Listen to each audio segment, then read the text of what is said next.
सूरह बकरा की जहाँ पर तिलावत होती है वहाँ से जिन शयातीन भाग जाते हैं और उस जगह पर बेशुमार बरकतों रहमतों का नुज़ूल होता है। लिहाजा सूरह बकरा को घर, दुकान, कारोबार, मकान में ज़रूर सुने। इंशाअल्लाह बरकत ही बरकत होगी। लिहाजा समाअत करें। बिस्मिल्लाहिर रहमानिर रहीम।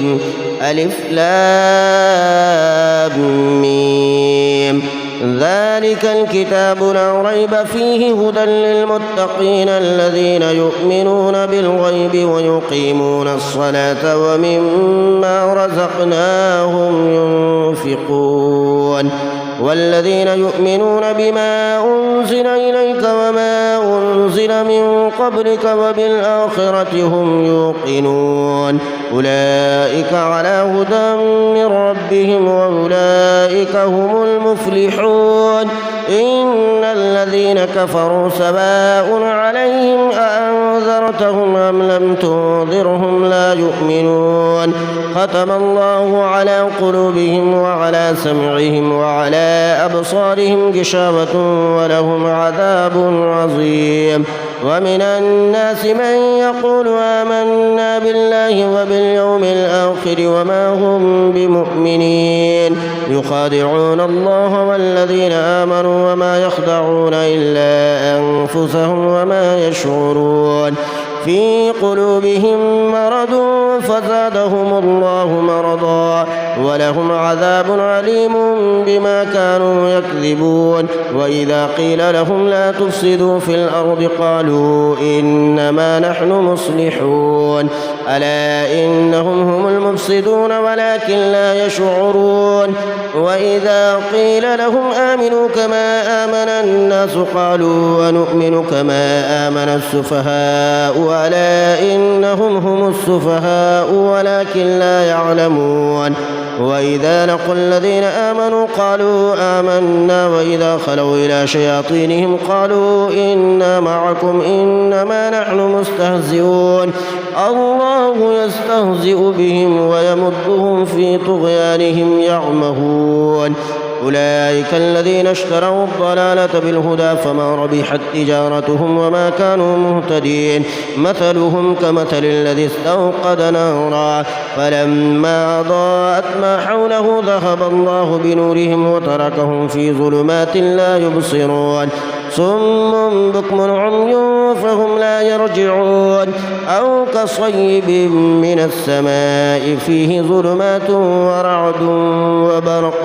यजअलून असाबिअहुम फ़ी आज़ानिहिम मिनस-सवा'iक़ हज़रल मौत वल्लाहु मुहीतुन बिल-काफ़िरीन। यकादु al-बरक़ यख़्तफ़ु अबसारहुम कुल्लमा अज़ाअ लहुम मशौ फ़ीहि व इज़ा अज़लम अलैहिम क़ामू वलौ शाअ अल्लाहु लज़हब बिसम'इहिम व अबसारिहिम इन्नल्लाहा अला कुल्लि शैइन क़दीर।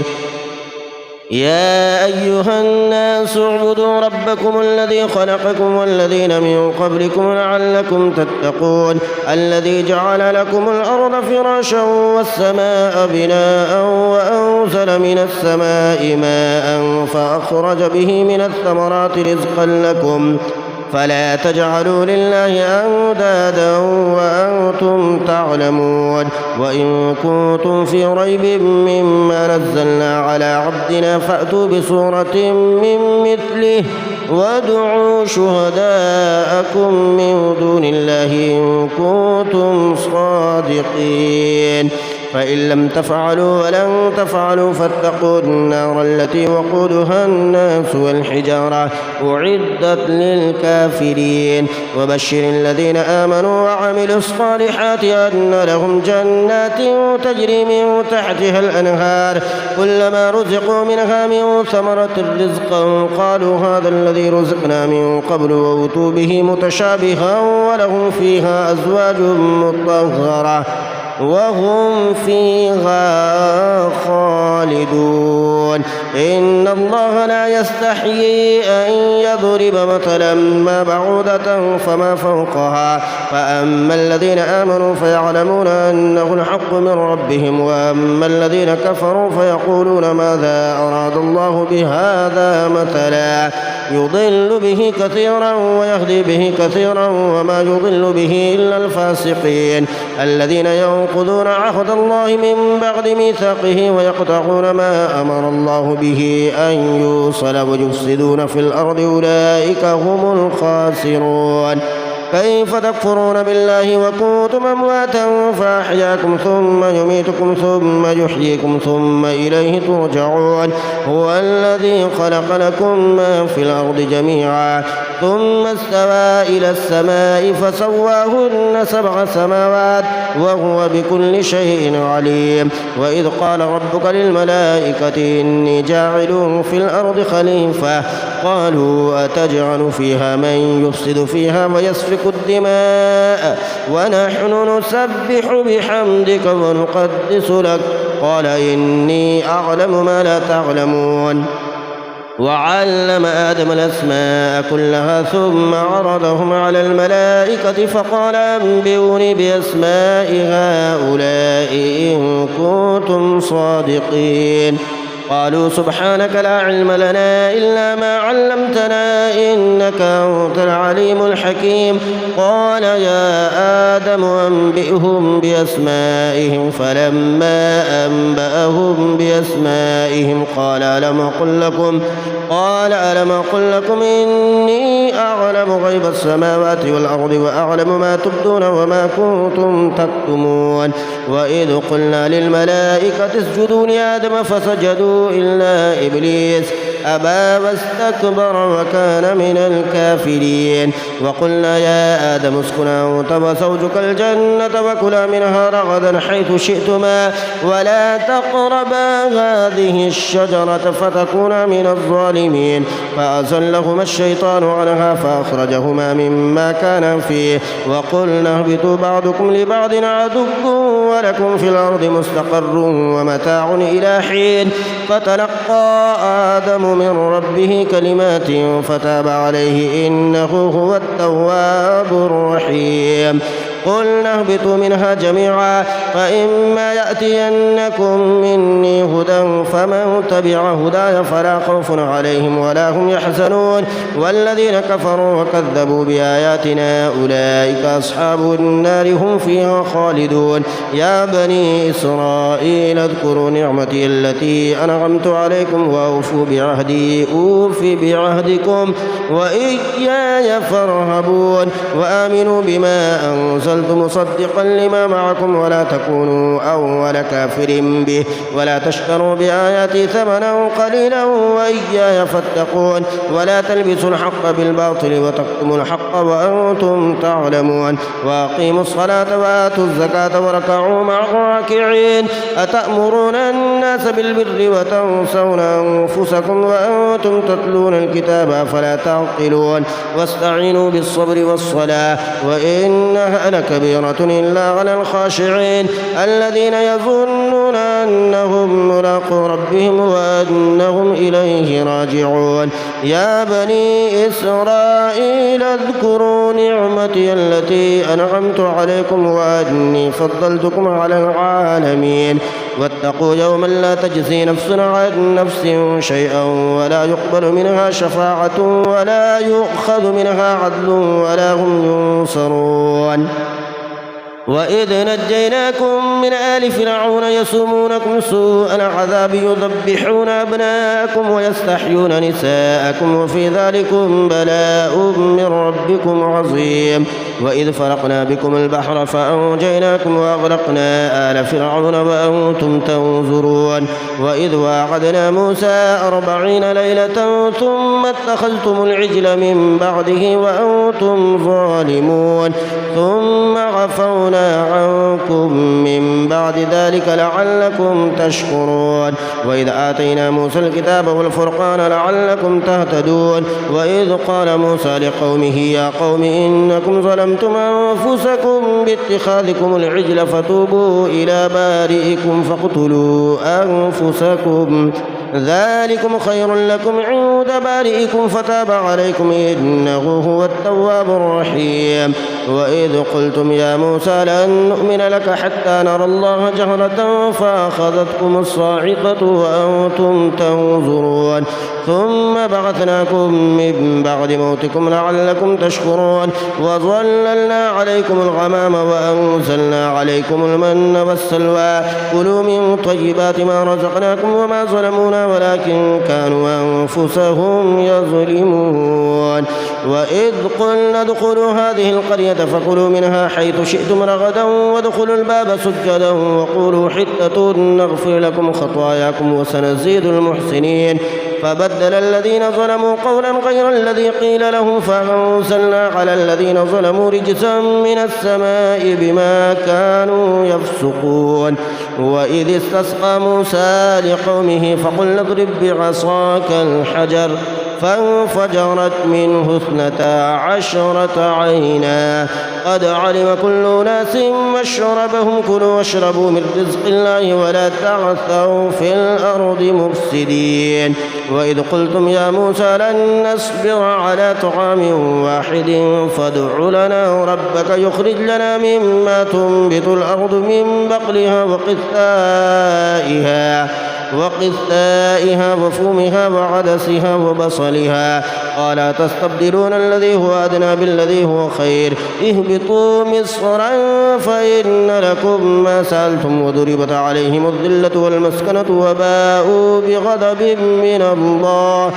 ذلك بأنهم كانوا يكفرون بآيات الله ويقتلون النبيين بغير الحق ذلك بما عصوا وكانوا يعتدون. إن الذين آمنوا والذين هادوا والنصارى والصابئين من آمن بالله واليوم الآخر وعمل صالحا فلهم أجرهم عند ربهم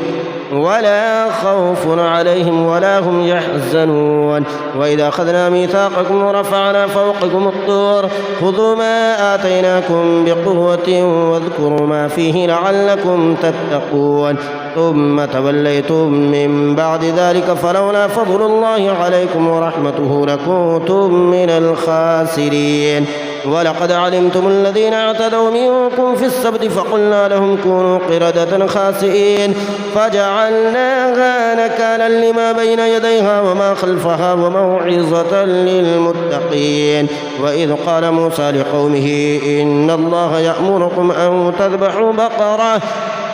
قالوا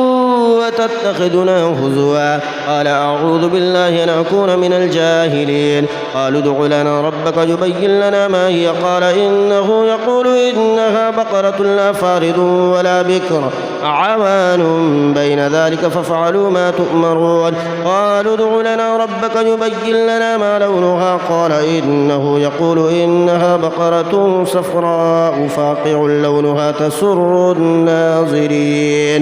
قالوا ادع لنا ربك يبين لنا ما هي إن البقرة شابه علينا وإنا إن شاء الله لمهتدون. قال إنه يقول إنها بقرة لا ذلول تثير الأرض ولا تسقي الحرث مسلمة لا شية فيها. قالوا الآن جئت بالحق فذبحوها وما كادوا يفعلون. وإذا قتلتم نفسا فادارأتم فيها والله مخرج ما كنتم تكتمون. فقلنا اضربوه ببعضها كذلك يحيي الله الموتى ويريكم آياته لعلكم تعقلون. ثم قست قلوبكم من بعد ذلك فهي كالحجارة أو أشد قسوة وإن من الحجارة لما يتفجر منه الأنهار وإن منها لما يشقق فيخرج منه الماء وإن منها لما يهبط من خشية الله وما الله بغافل عما تعملون.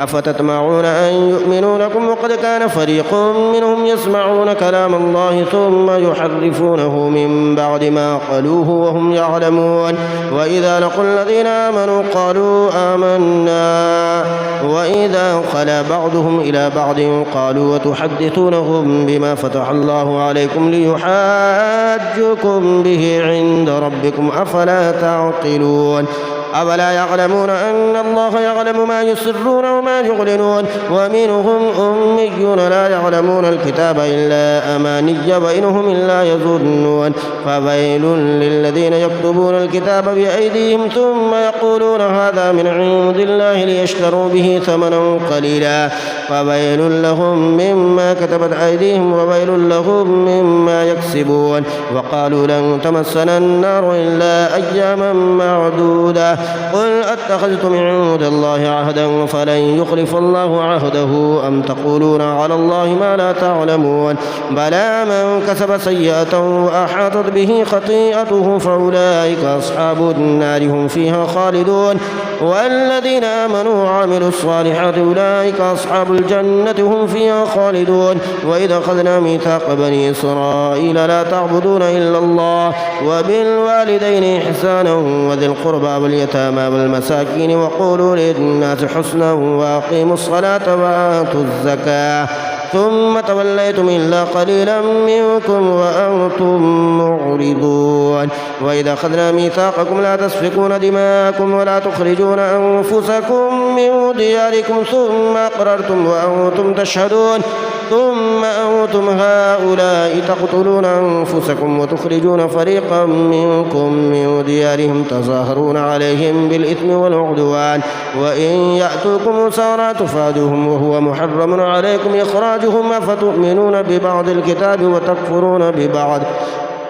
فما جزاء من يفعل ذلك منكم إلا خزي في الحياة الدنيا ويوم القيامة يردون إلى أشد العذاب وما الله بغافل عما تعملون أولئك الذين اشتروا الحياة الدنيا بالآخرة فلا يخفف عنهم العذاب ولا هم ينصرون ولقد آتينا موسى الكتاب وقفينا من بعده بالرسل وآتينا عيسى ابن مريم البينات وأيدناه بروح القدس أفكلما جاءكم رسول بما لا تهوى أنفسكم استكبرتم ففريقا كذبتم وفريقا تقتلون وقالوا قلوبنا غلف بل لعنهم الله بكفرهم فقليلا ما يؤمنون ولما جاءهم كتاب من عند الله مصدق لما معهم وكانوا من قبل يستفتحون على الذين كفروا فلما جاءهم ما عرفوا كفروا به فلعنة الله على الكافرين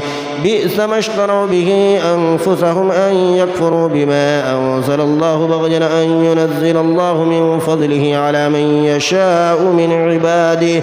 فباءوا بغضب على غضب وللكافرين عذاب مهين وإذا قيل لهم آمنوا بما أنزل الله قالوا نؤمن بما أنزل علينا ويكفرون بما وراءه وهو الحق مصدقا لما معهم قل فلم تقتلون أنبياء الله من قبل إن كنتم مؤمنين ولقد جاءكم موسى بالبينات ثم اتخذتم العجل من بعده وأنتم ظالمون وإذا أخذنا ميثاقكم ورفعنا فوقكم الطور خذوا ما آتيناكم بقوة واسمعوا قالوا سمعنا وعصينا وأشربوا في قلوبهم العجل بكفرهم قل بئس ما يأمركم به إيمانكم إن كنتم مؤمنين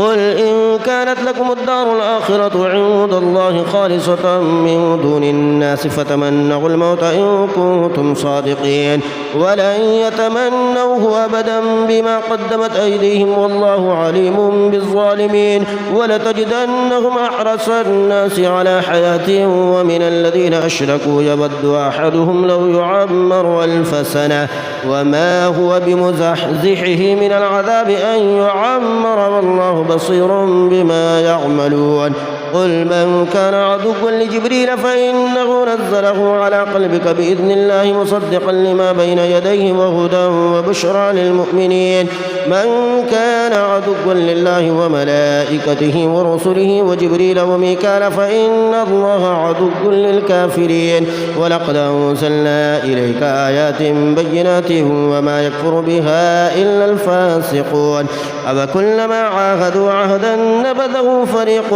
منهم بل أكثرهم لا يؤمنون ولما جاءهم رسول من عند الله مصدق لما معهم نبذ فريق من الذين أوتوا الكتاب كتاب الله وراء ظهورهم كأنهم لا يعلمون واتبعوا ما تتلو الشياطين على ملك سليمان وما كفر سليمان ولكن الشياطين كفروا يعلمون الناس السحر وما أنزل على الملكين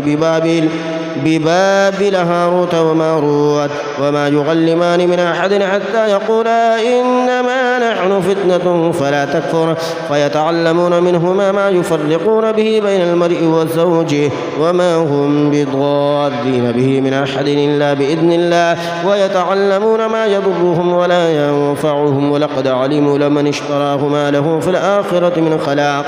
ولبئس ما شروا به أنفسهم لو كانوا يعلمون ولو أنهم آمنوا واتقوا لمثوبة من عند الله خير لو كانوا يعلمون يا أيها الذين آمنوا لا تقولوا راعنا وقولوا انظرنا واسمعوا وللكافرين عذاب أليم ما يود الذين كفروا من أهل الكتاب ولا المشركين أن ينزل عليكم من خير من ربكم والله يختص برحمته من يشاء والله ذو الفضل العظيم ما ننسخ من آية أو ننسخها نأت بخير منها أو مثلها ألم تعلم أن الله على كل شيء قدير ألم تعلم أن الله له ملك السماوات والأرض وما لكم من دون الله من ولي ولا نصير أم تريدون أن تسألوا رسولكم كما سئل موسى من قبل ومن يتبدل الكفر بالإيمان فقد ضل سواء السبيل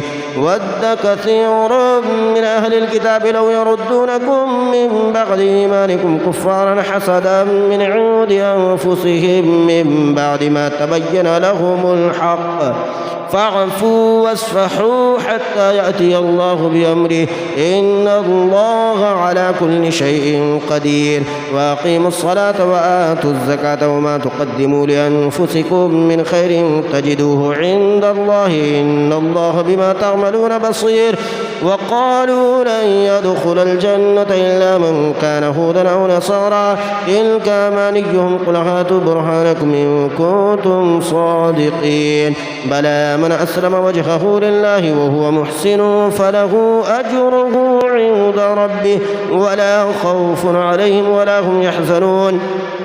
وقالت اليهود ليست النصارى على شيء وقالت النصارى ليست اليهود على شيء وهم يتلون الكتاب كذلك قال الذين لا يعلمون مثل قولهم فالله يحكم بينهم يوم القيامة فيما كانوا فيه يختلفون ومن أظلم ممن منع مساجد الله أن يذكر فيها اسمه وسعى في خرابها أولئك ما كان لهم أن يدخلوها إلا خائفين لهم في الدنيا خزي ولهم في الآخرة عذاب عظيم ولله المشرق والمغرب فأينما تولوا فثم وجه الله إن الله واسع عليم وقالوا اتخذ الله ولدا سبحانه بل له ما في السماوات والأرض كل له قانتون بديع السماوات والأرض وإذا قضى أمرا فإنما يقول له كن فيكون وقال الذين لا يعلمون لولا يكلمنا الله أو تأتينا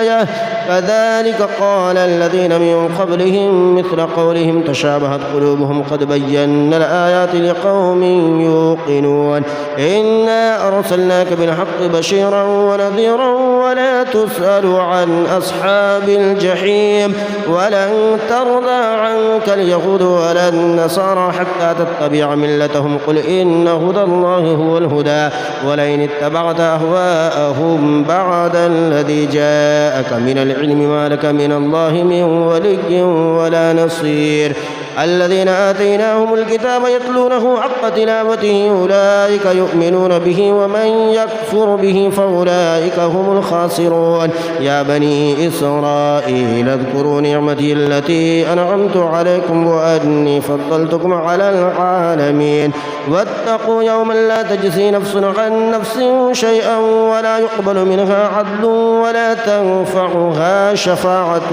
ولا هم ينصرون وإذ ابتلى إبراهيم ربه بكلمات فأتمهن قال إني جاعلك للناس إماما قال ومن ذريتي قال لا ينال عهد الظالمين وإذ جعلنا البيت مثابة للناس وأمنا واتخذوا من مقام إبراهيم مصلى وعهدنا إلى إبراهيم وإسماعيل أن طهرا بيتي للطائفين والعاكفين والركع السجود وإذ قال إبراهيم رب اجعل هذا بلدا آمنا وارزق أهله من الثمرات من آمن منهم بالله واليوم الآخر قال ومن كفر فأمتعه قليلا ثم أضطره إلى عذاب النار وبئس المصير وإذ يرفع إبراهيم القواعد من البيت وإسماعيل ربنا تقبل منا إنك أنت السميع العليم ربنا واجعلنا مسلمين لك ومن ذريتنا أمة مسلمة لك وأرنا مناسكنا وتب علينا إنك أنت التواب الرحيم ربنا وابعث فيهم رسولا منهم يتلو عليهم آياتك ويعلمهم الكتاب والحكمة ويزكيهم إنك أنت العزيز الحكيم ومن يرغب عن ملة إبراهيم إلا من سفه نفسه ولقد اصطفيناه في الدنيا وإنه في الآخرة لمن الصالحين إذ قال له ربه أسلم قال أسلمت لرب العالمين ووصى بها إبراهيم بنيه ويعقوب يا بني إن الله اصطفى لكم الدين فلا تموتن إلا وأنتم مسلمون أم كنتم شهداء إذ حضر يعقوب الموت إذ قال لبنيه ما تعبدون من بعدي قالوا نعبد إلهك وإله آبائك إبراهيم وإسماعيل وإسحاق إلها واحدا ونحن له مسلمون تلك أمة قد خلت لها ما كسبت ولكم ما كسبتم ولا تسألون عما كانوا يعملون وقالوا كونوا هودا أو نصارى تهتدوا قل بل ملة إبراهيم حنيفا وما كان من المشركين قولوا آمنا بالله وما أنزل إلينا وما أنزل إلى إبراهيم وإسماعيل وإسحاق ويعقوب والأسباط وما أوتي موسى وعيسى وما أوتي النبيون من ربهم لا نفرق بين أحد منهم ونحن له مسلمون فإن آمنوا بمثل ما آمنتم به فقد اهتدوا وإن تولوا فإنما هم في شقاق فسيكفيكهم الله وهو السميع العليم صبغة الله ومن أحسن من الله صبغة ونحن له عابدون قل أتحاجوننا في الله وهو ربنا وربكم ولنا أعمالنا ولكم أعمالكم ونحن له مخلصون أم تقولون إن إبراهيم وإسماعيل وإسحاق ويعقوب والأسباط كانوا هودا أو نصارى قل أأنتم أعلم أم الله ومن أظلم ممن كتم شهادة عنده من الله وما الله بغافل عما تعملون تلك أمة قد خلت لها ما كسبت ولكم ما كسبتم ولا تسألون عما كانوا يعملون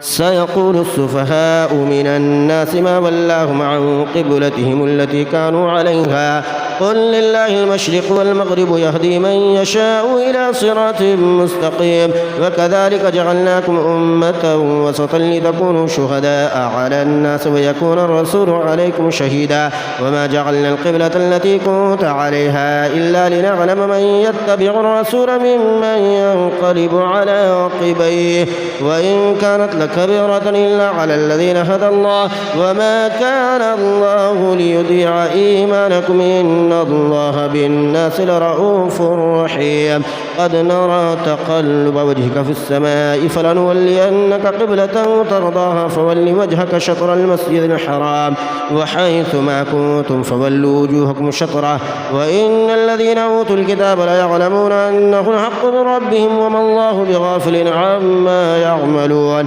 ولئن أتيت الذين أوتوا الكتاب بكل آية ما تبعوا قبلتك وما أنت بتابع قبلتهم وما بعضهم بتابع قبلة بعض ولئن اتبعت أهواءهم من بعد ما جاءك من العلم إنك إذا لمن الظالمين الذين آتيناهم الكتاب يعرفونه كما يعرفون أبناءهم وإن فريقا منهم ليكتمون الحق وهم يعلمون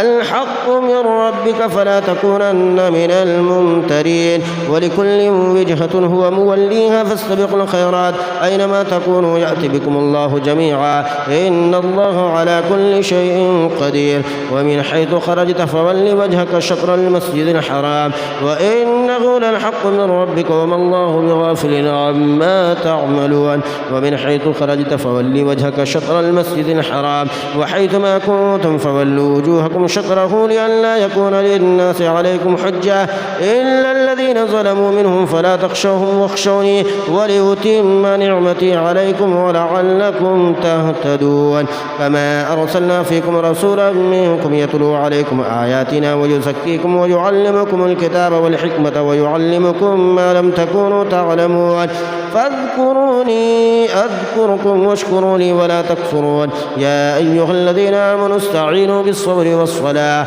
إن الله مع الصابرين ولا تقولوا لمن يقتل في سبيل الله أموات بل أحياء ولكن لا تشعرون ولنبلونكم بشيء من الخوف والجوع ونقص من الأموال والأنفس والثمرات وبشر الصابرين الذين إذا أصابتهم مصيبة قالوا إنا لله وإنا إليه راجعون أولئك عليهم صلوات من ربهم ورحمة وأولئك هم المهتدون إن الصفا والمروة من شعائر الله فمن حج البيت أو اعتمر فلا جناح عليه أن يطوف بهما ومن تطوع خيرا فإن الله شاكر عليم إن الذين يكتمون ما أنزلنا من البينات والهدى من بعد ما بيناه للناس في الكتاب أولئك يلعنهم الله ويلعنهم اللاعنون إلا الذين تابوا وأصلحوا وبينوا فأولئك أتوب عليهم وأنا التواب الرحيم إن الذين كفروا وماتوا وهم كفار أولئك عليهم لعنة الله والملائكة والناس أجمعين خالدين فيها لا يخفف عنهم العذاب ولا هم ينظرون وإلهكم إله واحد لا إله إلا هو الرحمن الرحيم إن في خلق السماوات والأرض واختلاف الليل والنهار والفلك التي تجري في البحر بما ينفع الناس وما أنزل الله من السماء من ماء فأحيا به الأرض بعد موتها وبث فيها من كل دابة وتصريف الرياح والسحاب المسخر بين السماء والأرض لآيات لقوم يعقلون ومن الناس من يتخذ من دون الله أندادا يحبونهم كحب الله والذين آمنوا أشد حبا لله ولو يرى الذين ظلموا إذ يرون العذاب أن القوة لله جميعا وأن الله شديد العذاب إذ تبرأ الذين اتبعوا من الذين اتبعوا ورأوا العذاب وتقطعت بهم الأسباب وقال الذين اتبعوا لو أن لنا كرة فنتبرأ منهم كما تبرأوا منا كذلك يريهم الله أعمالهم حسرات عليهم وما هم بخارجين من النار يا أيها الناس كلوا مما في الأرض حلالا طيبا ولا تتبعوا خطوات الشيطان إنه لكم عدو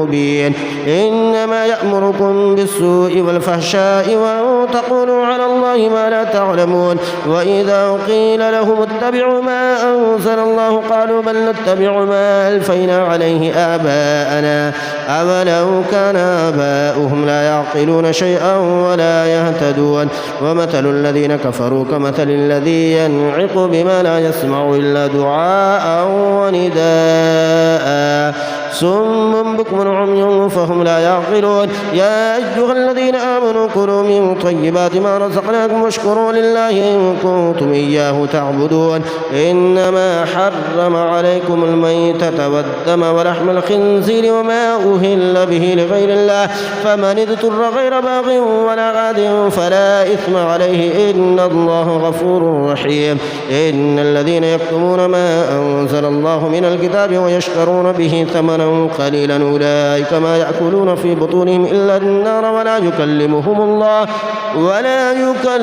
الله يوم القيامة ولا يزكيهم ولهم عذاب أليم أولئك الذين اشتروا الضلالة بالهدى والعذاب بالمغفرة فما أصبرهم على النار ذلك بأن الله نزل الكتاب بالحق وإن الذين اختلفوا في الكتاب لفي شقاق بعيد ليس البر أن تولوا وجوهكم قبل المشرق والمغرب ولكن البر من آمن بالله واليوم الآخر والملائكة والكتاب والنبيين وآتى المال على حبه ذوي القربى واليتامى والمساكين وابن السبيل والسائلين وفي الرقاب وأقام الصلاة وآتى الزكاة والموفون بعهدهم إذا عاهدوا والصابرين في البأساء والضراء وحين البأس أولئك الذين صدقوا وأولئك هم المتقون يا أيها الذين آمنوا كتب عليكم القصاص في القتلى الحر بالحر والعبد بالعبد والأنثى بالأنثى فمن عفي له من أخيه شيء فاتباع بالمعروف وأداء إليه بإحسان ذلك تخفيف من ربكم ورحمة فمن اعتدى بعد ذلك فله عذاب أليم ولكم في القصاص حياة يا أولي الألباب لعلكم تتقون كتب عليكم إذا حضر أحدكم الموت إن ترك خيرا الوصية للوالدين والأقربين بالمعروف حقا على المتقين فمن بدله بعدما سمعه فإنما إثمه على الذين يبدلونه إن الله سميع عليم فمن خاف من موص جنفا أو إثما فأصلح بينهم فلا إثم عليه إن الله غفور رحيم يا أيها الذين آمنوا كتب عليكم الصيام كما كتب على الذين من قبلكم لعلكم تتقون أياما معدودات فمن كان منكم مريضا أو على سفر فعدة من أيام أخر وعلى الذين يطيقونه فدية طعام مسكين فمن تطوع خيرا فهو خير له وأن تصوموا خير لكم إن كنتم تعلمون شهر رمضان الذي أنزل فيه القرآن هدى للناس وبينات من الهدى والفرقان فمن شهد منكم الشهر فليصم ومن كان مريضا وعلى سفر فعدة من أيام أخر يريد الله بكم اليسر ولا يريد بكم العسر ولتكملوا العدة ولتكبروا الله على ما هداكم ولعلكم تشكرون وإذا سألك عبادي عني فإني قريب أجيب دعوة الداعي إذا دعاني فليستجيبوا لي وليؤمنوا بي لعلهم يرشدون أحل لكم ليلة الصيام الرفث إلى نسائكم هن لباس لكم وأنتم لباس لهن علم الله أنكم كنتم تختانون أنفسكم فتاب عليكم وعفى عنكم فالآن باشروهن وابتغوا ما كتب الله لكم وكلوا واشربوا حتى يتبين لكم الخيط الأبيض من الخيط الأسود من الفجر ثم أتموا الصيام إلى الليل ولا تباشروهن وأنتم عاكفون في المساجد تلك حدود الله فلا تقربوها كذلك يبين الله آياته للناس لعلهم يتقون ولا تأكلوا أموالكم بينكم بالباطل وتدلوا بها إلى الحكام لتأكلوا فريقا من أموال الناس بالإثم وأنتم تعلمون يسألونك عن الأهلة قل هي مواقيت للناس والحج وليس البر بأن تأتوا البيوت من ظهورها ولكن البر من اتقى وأتوا البيوت من أبوابها واتقوا الله لعلكم تفلحون وقاتلوا في سبيل الله الذين يقاتلونكم ولا تعتدوا إن الله لا يحب المعتدين واقتلوهم حيث ثقفتموهم وأخرجوهم من حيث أخرجوكم والفتنة أشد من القتل ولا تقاتلوهم عند المسجد الحرام حتى يقاتلوكم فيه فإن قاتلوكم فاقتلوهم كذلك جزاء الكافرين فإن انتهوا فإن الله غفور رحيم وقاتلوهم حتى لا تكون فتنة ويكون الدين لله فإن انتهوا فلا عدوان إلا على الظالمين الشهر الحرام بالشهر الحرام والحرمات قصاص فمن اعتدى عليكم فاعتدوا عليه بمثل ما اعتدى عليكم واتقوا الله واعلموا أن الله مع المتقين وأنفقوا في سبيل الله ولا تلقوا بأيديكم إلى التهلكة وأحسنوا إن الله يحب المحسنين وأتموا الحج والعمرة لله فإن أحصرتم فما استيسر من الهدي ولا تحلقوا رؤوسكم حتى يبلغ الهدي محله فمن كان منكم مريضا أو به أذى من رأسه ففدية من صيام أو صدقة أو نسك فإذا أمنتم فمن تمتع بالعمرة إلى الحج فما استيسر من الهدي فمن لم يجد فصيام 3 أيام في الحج و7 إذا رجعتم تلك 10 كاملة ذلك لمن لم يكن أهله حاضر المسجد الحرام واتقوا الله واعلموا أن الله شديد العقاب الحج أشهر معلومات فمن فرض فيهن الحج فلا رفث ولا فسوق ولا جدال في الحج وما تفعلوا من خير يعلمه الله وتسودوا فإن خير الزاد التقوى واتقون يا أولي الألباب ليس عليكم جناح أن تبتغوا فضلا من ربكم فإذا فضتم من عرفات فاذكروا الله عند المشعر الحرام واذكروه كما هداكم وإن كنتم من قبله لمن الضالين ثم أفيضوا من حيث أفاد الناس واستغفروا الله إن الله غفور رحيم فإذا قضيتم مناسككم فاذكروا الله كذكركم آباءكم وشد ذكرا فمن الناس من يقول ربنا آتنا في الدنيا وما له في الآخرة من خلاق ومنهم من يقول ربنا آتنا في الدنيا حسنة وفي الآخرة حسنة وقنا عذاب النار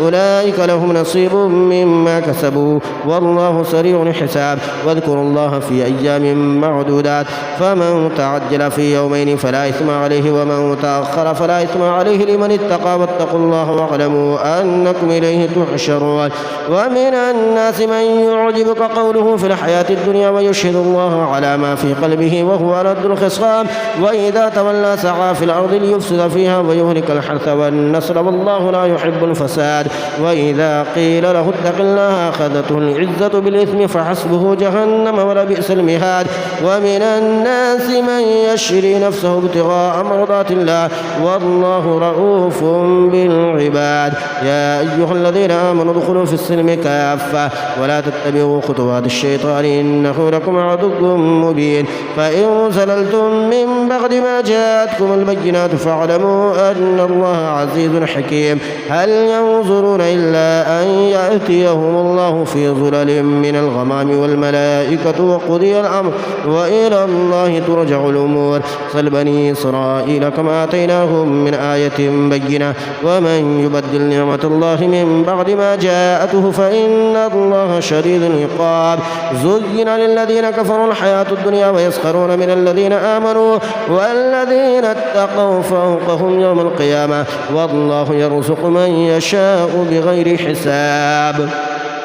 كان الناس أمة واحدة فبعث الله النبيين مبشرين ومنذرين وأنزل معهم الكتاب بالحق ليحكم بين الناس فيما اختلفوا فيه وما اختلف فيه إلا الذين أوتوه من بعد ما جاءتهم البينات بغيا بينهم فهدى الله الذين آمنوا لما اختلفوا فيه من الحق بإذنه والله يهدي من يشاء إلى صراط مستقيم أم حسبتم أن تدخلوا الجنة ولما يأتكم مثل الذين خلوا من قبلكم مستهم البأساء والضراء وزلزلوا حتى يقول الرسول والذين آمنوا معه متى نصر الله ألا إن نصر الله قريب يسألونك ماذا ينفقون قل ما أنفقتم من خير فللوالدين والأقربين واليتامى والمساكين وابن السبيل وما تفعلوا من خير فإن الله به عليم كتب عليكم القتال وهو كره لكم وعسى أن تكرهوا شيئا وهو خير لكم وعسى أن تحبوا شيئا وهو شر لكم والله يعلم وأنتم لا تعلمون يسألونك عن الشهر الحرام قتال فيه قل قتال فيه كبير وصد عن سبيل الله وكفر به والمسجد الحرام وإخراج أهله منه أكبر عند الله والفتنة أكبر من القتل ولا ولا يزالون يقاتلونكم حتى يردوكم عن دينكم إن استطاعوا، ومن يرتد منكم عن دينه فيمت وهو كافر فأولئك حبطت أعمالهم في الدنيا والآخرة، وأولئك أصحاب النار هم فيها خالدون. إن الذين آمنوا والذين هاجروا وجاهدوا في سبيل الله أولئك يرجون رحمة الله والله غفور رحيم. يسألونك عن الخمر والميسر قل فيهما إثم كبير ومنافع للناس وإثمهما أكبر من نفعهما، ويسألونك ماذا ينفقون قل العفو كذلك يبين الله لكم الآيات لعلكم تتفكرون في الدنيا والآخرة. ويسألونك عن اليتامى قل إصلاح لهم خير وإن تخالطوهم فإخوانكم والله يعلم المفسد من المصلح ولو شاء الله لأعنتكم إن الله عزيز حكيم. ولا تنكحوا المشركات حتى يؤمن ولأمة مؤمنة خير من مشركة ولو أعجبتكم ولا تنكحوا المشركين حتى يؤمنوا ولعبد مؤمن خير من مشرك ولو أعجبكم أولئك يدعون إلى النار والله يدعو إلى الجنة والمغفرة بإذنه ويبين آياته للناس لعلهم يتذكرون. ويسألونك عن المحيض قل هو أذى فاعتزلوا النساء في المحيض ولا تقربوهن حتى يطهرن فإذا تطهرن فأتوهن من حيث أمركم الله إن الله يحب التوابين ويحب المتطهرين. نساؤكم حرث لكم فأتوا حرثكم أن شئتم وقدموا لأنفسكم واتقوا الله واعلموا أنكم ملاقوه وبشر المؤمنين. ولا تجعلوا الله عرضة لأيمانكم أن تبروا وتتقوا وتصلحوا بين الناس والله السميع العليم.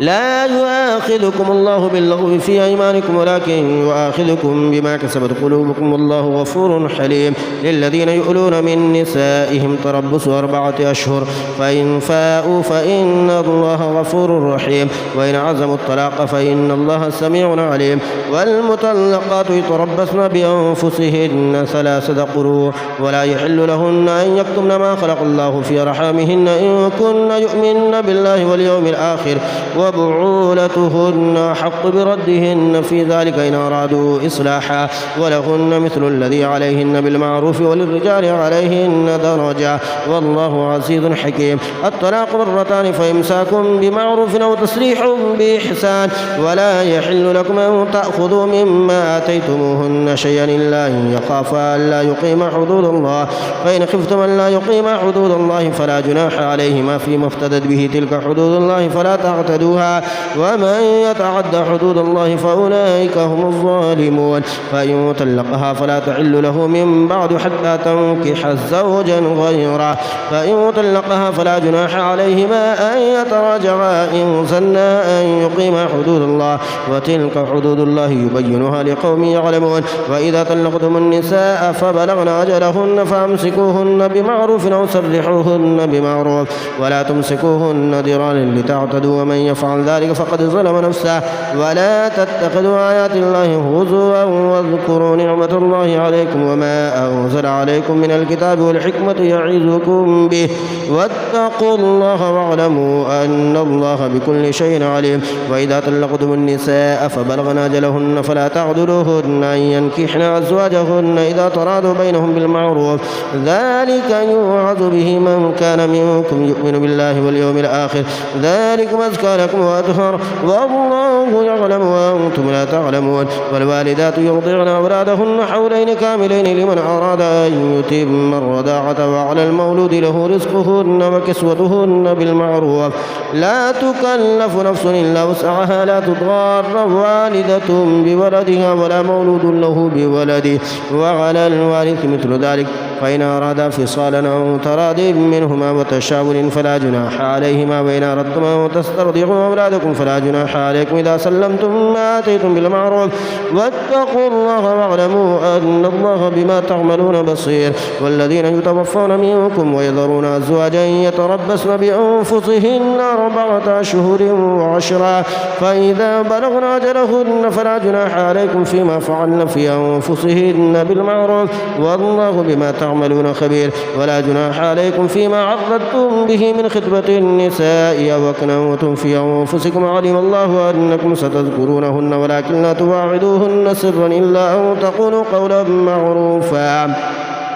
ولا تعزموا عقدة النكاح حتى يبلغ الكتاب أجله واعلموا أن الله يعلم ما في أنفسكم فاحذروه واعلموا أن الله غفور حليم. لا جناح عليكم إن طلقتم النساء ما لم تمسوهن أو تفردوا لهن فريدا ومتعوهن على الموسع قدره وعلى المقدر قدره متاعا بالمعروف حقا على المحسنين. وإن طلقتموهن من قبل أن تمسوهن وقد فرضتم لهن فريدا فنصف ما فرضتم إلا أن يعفون أو يعفو الذي بيده عقدة النكاح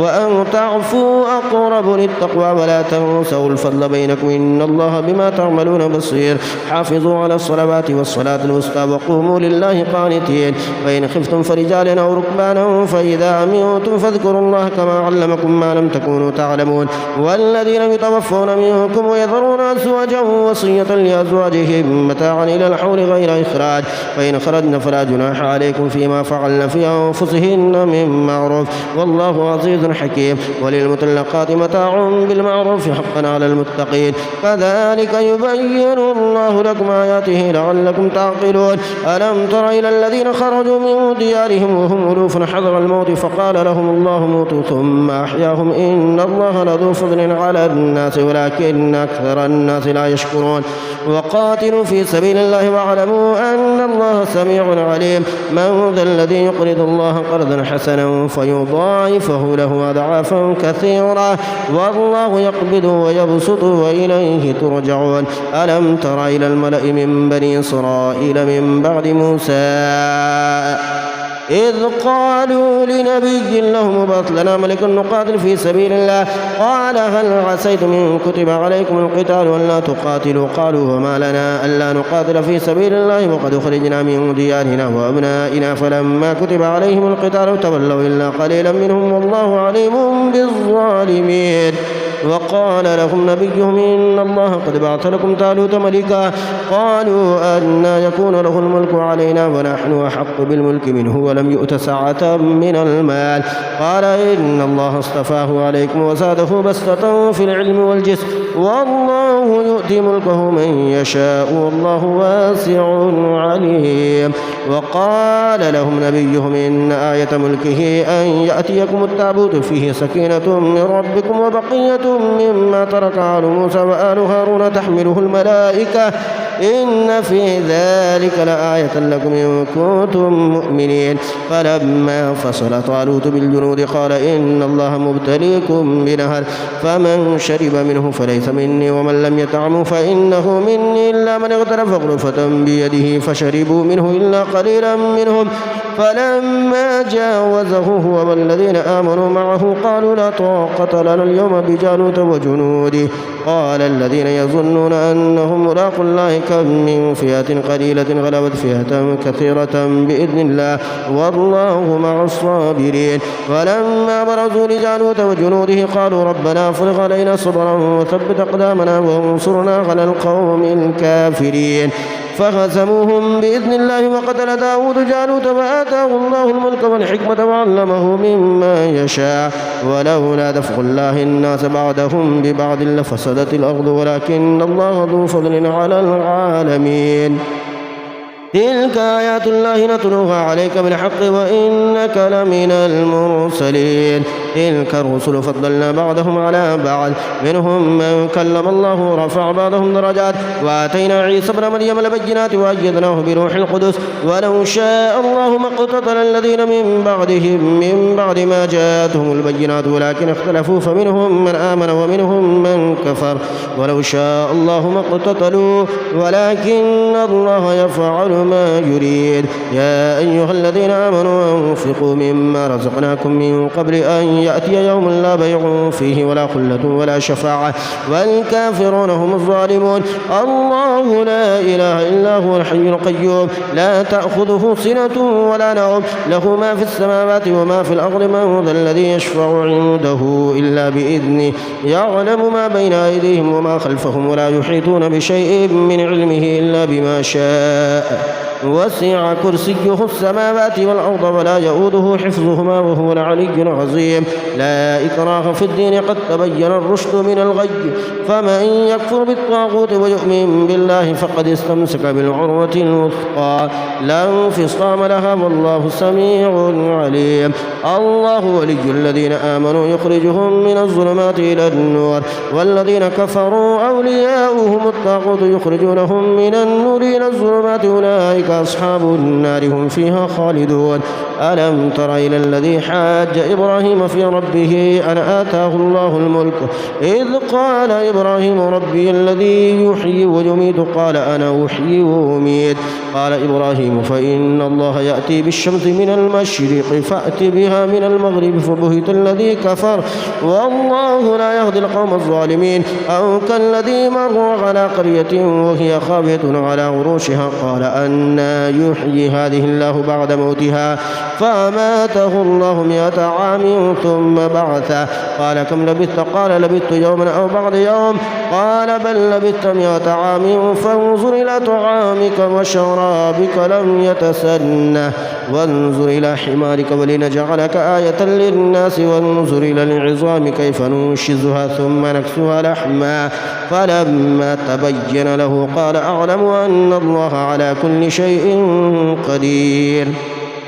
وإذ قال إبراهيم رب أرني كيف تحيي الموتى قال ولم تؤمن قال بلى ولكن ليطمئن قلبي. قال فخذ 4 من الطير فصرهن إليك ثم اجعل على كل جبل منهن جزعا ثم ادعوهن يأتينك سعيا واعلم أن الله عزيز حكيم. مثل الذين ينفقون أموالهم في سبيل الله كمثل حبة أنبتت 7 سنابل في كل سنبلة 100 حبة والله يضاعف لمن يشاء والله واسع عليم. الذين ينفقون أموالهم في سبيل الله ثم لا يتبعون ما أنفقوا منا ولا أذى لهم أجرهم عند ربهم ولا خوف عليهم ولا هم يحزنون.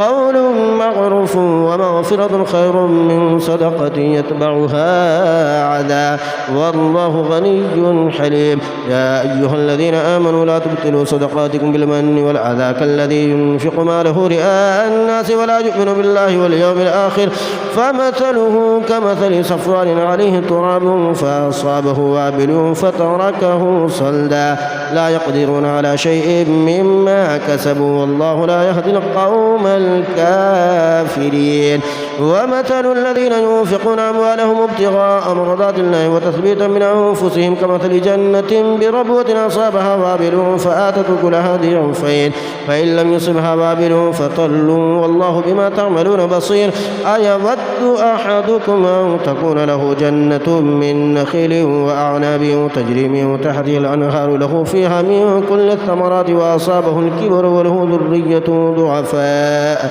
فأصابها إعصار فيه نار فاحترقت